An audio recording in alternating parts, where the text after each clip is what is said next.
श्री कृष्ण कहते हैं, हे अर्जुन, इस प्रकृति में 3 गुण हैं, सत्व, रजस और तमस, जिनसे तुझे ऊपर उठना है। तेरा अधिकार सिर्फ कर्म करने में है, उसके फल में नहीं। इसीलिए तू फल पाने की इच्छा से कर्म मत कर। इस तरह तू हर बंधन से मुक्त हो जाएगा। श्री कृष्ण यहां मनुष्य को इन 3 गुणों से ऊपर उठने के लिए कह रहे हैं। प्रकृति 3 गुणों से बनी है, यानी सत्व, पवित्रता, प्रकाश, सद्भाव, रजस, जुनून, बेचैनी, गति, और तमस, जड़ता और अंधकार। ये तीनों गुण सभी जीवों में अलग अलग मात्रा, यानी कि अलग अलग डिग्री में रहते हैं। मन और बुद्धि इन गुणों से बनी हुई है। इनसे ऊपर उठने का मतलब है मन और बुद्धि से परे जाकर अपने असली स्वरूप को पहचानना। सत्व में आत्मा के 7 गुण हाईएस्ट डिग्री में रहते हैं। ज्ञान, शांति, सुख, प्रेम, पवित्रता, आनंद और शक्ति। इन 7 गुणों का कम होना आत्मा को रजो और रजो प्रधान अवस्था में लाता है, और इनका बहुत अधिक कम होना ही आत्मा को तमो और तमो प्रधान अवस्था में लाता है। रजो में आत्मा फिर भी अपने आत्मिक गुणों के सहारे अच्छे कर्म करती है, सत्कर्म करती है। तमो या तमो प्रधान यानी अंधकार, अर्थात ज्ञान, समझ की कमी के कारण कर्म भ्रष्ट हो जाती है और सभी को दुख देने वाले कर्म करती है।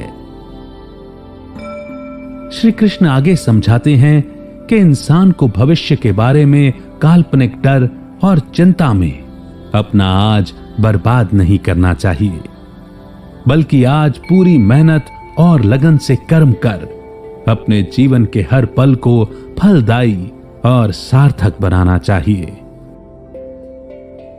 यह श्लोक कर्म योगी को 3 बातें सिखाता है। पहला, इंसान का सिर्फ अपने कर्म पर अधिकार है। दूसरा, कर्म के फल पर उसका कोई नियंत्रण, कोई कंट्रोल नहीं है। तीसरा, इंसान को कोई भी कर्म कुछ पाने की इच्छा से नहीं करना चाहिए, क्योंकि ये उसे कर्म के बंधन में बांध देता है और नए कर्म को जन्म देता है। ये कर्म बंधन दुख देते हैं, क्योंकि ये स्वतंत्रता से किए हुए कर्म नहीं होते। जब इंसान किसी कर्म को कर्ता के भाव से न करते हुए खुद को एक माध्यम समझकर कोई कर्म करता है और उसके बदले में कुछ पाने की इच्छा नहीं रखता, तो उस कर्म को श्रेष्ठ कर्म कहा गया है, क्योंकि वो उसे हर तरह के बंधन से मुक्त कर देता है। बिना किसी इच्छा से किए गए कर्म करने से इंसान को शांति मिलती है और उसकी वासना कम होने लगती है। उम्मीदों के बंधन से मुक्त होकर उसके लिए मोक्ष और दरवाजे खुल जाते हैं। इस तरह कर्म करने से मनुष्य जन्म जन्मांतर के जन्म और मरण के चक्र से मुक्त हो जाता है। योग का मतलब है मन की वो खास स्थिति जिसमें जीवन के सभी उतार चढ़ाव में मन स्थिर बना रहता है। ऐसे कर्म करने के दौरान वो खुद को भूल जाता है और सफलता या विफलता की चिंता या परवाह नहीं करता। इसी संतुलन को योग कहा गया है। ऐसी अवस्था में दुनिया में रहते हुए भी वो खुद को दुनिया के माया जाल से अलग रख पाता है और पुण्य और पाप से अछूता रहता है। पुण्य और पाप इंसान को तब लगता है जब वो खुद को शरीर समझता है और कर्मेंद्रियों के अधीन होकर कर्म करता है।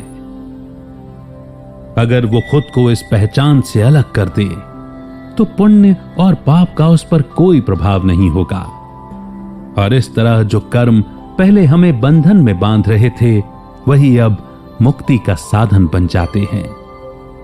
कहने का भाव यह है कि एक बार खुद को आत्मा समझने के बाद आत्मा से पाप कर्म होना बंद हो जाते हैं, क्योंकि मैं भी आत्मा, तू भी आत्मा, यानी एक ही परमात्मा की रचना। तब एक आत्मा दूसरी आत्मा को दुख कैसे दे सकती है? इसीलिए वो इच्छाएं न रखकर अच्छे कर्म करने लगती है और इस तरह पुण्य कमाने लगती है। आत्मा को ही पुण्य आत्मा या पाप आत्मा कहा जाता है, कभी भी पाप शरीर या पुण्य शरीर नहीं कहा जाता। आत्मा जब खुद को एक निमित्त मानकर कर्म करती है, तब ही वह कर्म बंधन से मुक्त होती है। मैं कर रहा हूं, इस भाव से किया गया कर्म आत्मा को कर्म बंधन में बांधता ही है।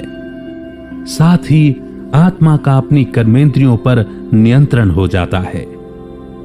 आंखें वही देखती हैं जो आत्मा उन्हें दिखाना चाहे, कान वही सुनते हैं जो आत्मा उनसे सुनना चाहे, हमारा मुख भी वही बोलता है जो आत्मा उससे बुलवाना चाहती है, और हाथ पैर भी वही कर्म करते हैं जो आत्मा उनसे करवाना चाहे। इस ज्ञान के न होने से ही कर्मेंद्रियां बेलगाम हो जाती हैं, और उस स्थिति में कर्मेंद्रियां वो सब देखती हैं, वो सब करती हैं, वो सब सुनती हैं जो नहीं देखना, सुनना और बोलना चाहिए।